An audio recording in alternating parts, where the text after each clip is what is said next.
Hi, my name is Anna Crasher, and this is my story in Seven. I guess to begin, I was born and raised in Owensboro, Kentucky.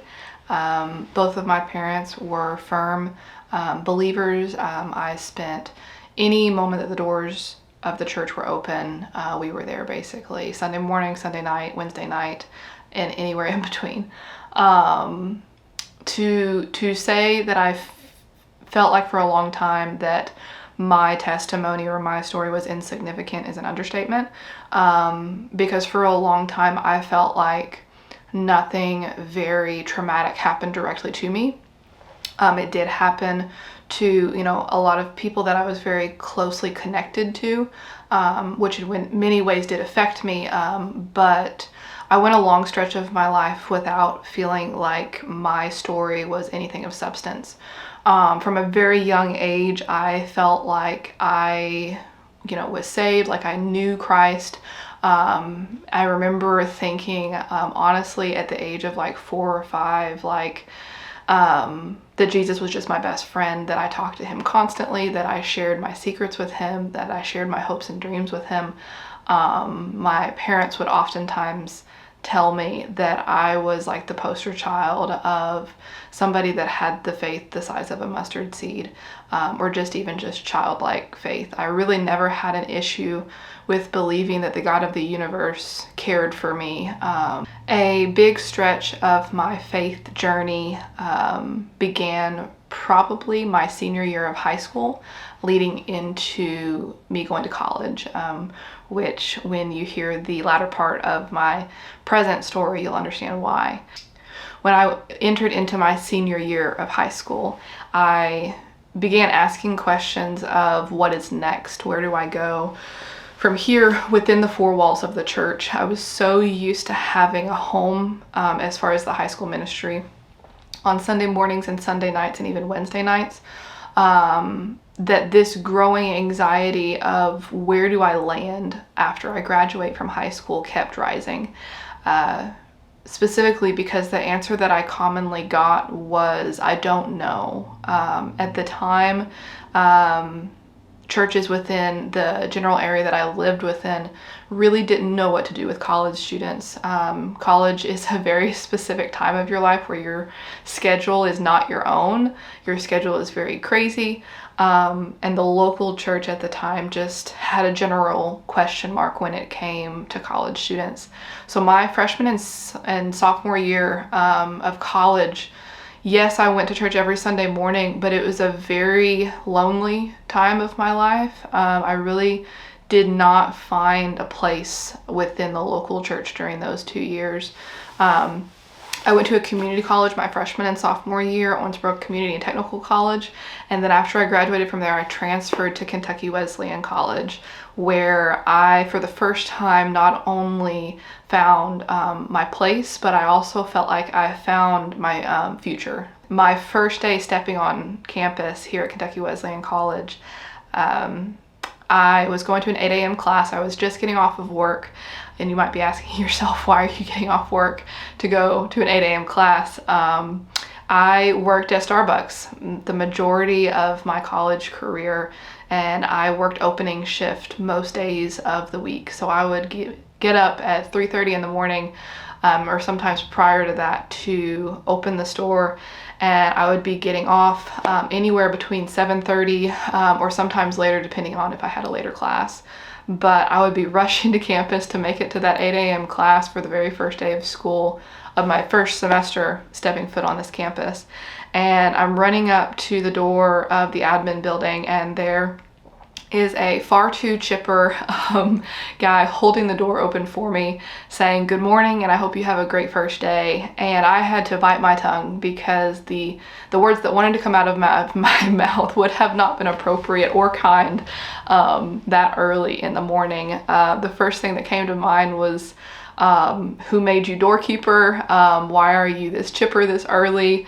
Please get out of my way. I just want to make it to class. All these thoughts entered my mind, but all I did was smile, say thank you, and pass through. Little did I know is that the guy holding the door for me was actually the director of campus ministries, and would be somebody that I would call a part of my family for the next 7 years, would be somebody that I would call coworker for the next 7 years. And to say that he has made an impact on my life is a huge, huge understatement. So skipping ahead to where ultimately graduation here happened, again, I was met my senior year with that looming question of what is next. And deep in my heart, I felt a pull to, in a way, fix the college demographic within the church, to fix this emptiness that college students felt when it came to ministry, that they felt like they didn't have a place, they felt like they weren't seen, they felt like they weren't being ministered to. I walked that myself, so I understood it very deeply. And so my senior year, beginning at Sean Toms, the director of campus ministries at the time, approached me and basically said that he had seen my heart. He had seen all of the work that I had put into my internship with campus ministries those 2 years, and he wanted to offer me a job. And little did I know is that that was just step one, or my first of many yeses, that would really, lay the foundation of an incredible journey. But I didn't know that at the time, obviously. So I said yes, and I started working here as the campus ministries assistant. A year later, I became the campus ministries coordinator. A year after that, I became the youngest and first female director of campus ministries. And presently, I hold the title of director of spiritual life. To say that it has been an incredible whirlwind of a journey, I really don't have words other than that. But I will say that the biggest thing that I leaned on the entire time is I knew God had a purpose for my life, and I knew that it was okay that I didn't know all the answers. I knew that it was okay that I gave him the wheel, so to speak, of my life, and I needed to, because I have a huge tendency of needing control to feel safe. I have a huge tendency of being far more OCD than is necessary most of the time.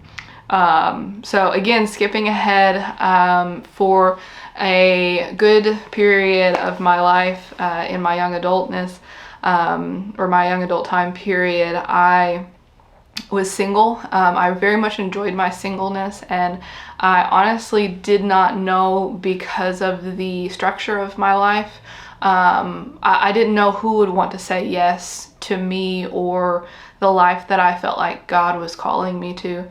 Lo and behold, I met who is now my husband, Carlton Crasher, the absolute love of my life, and a gift that I never knew would even be possible, to be honest with you.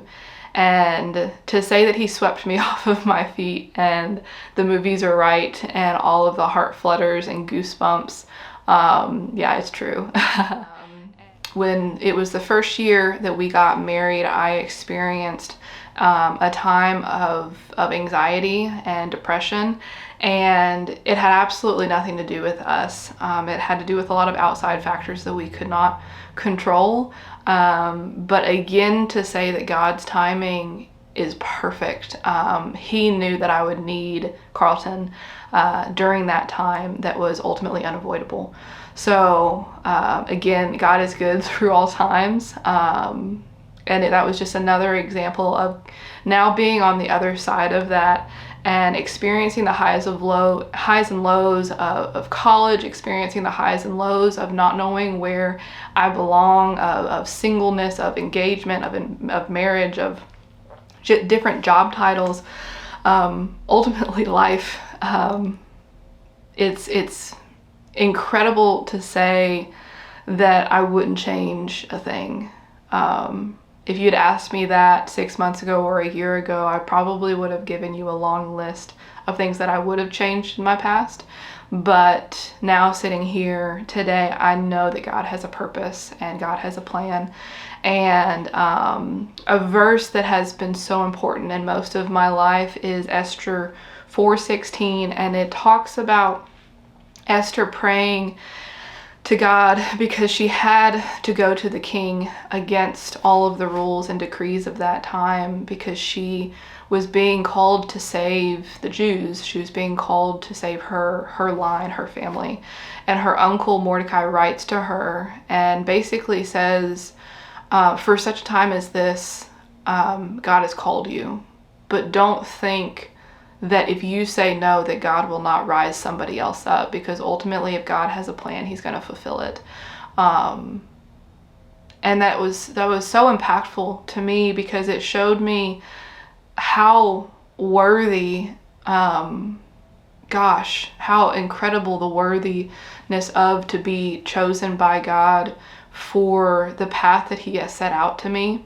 But to also know that it has absolutely nothing to do with me, because ultimately if I said no to something, then God would absolutely still make his plan and his purpose happen.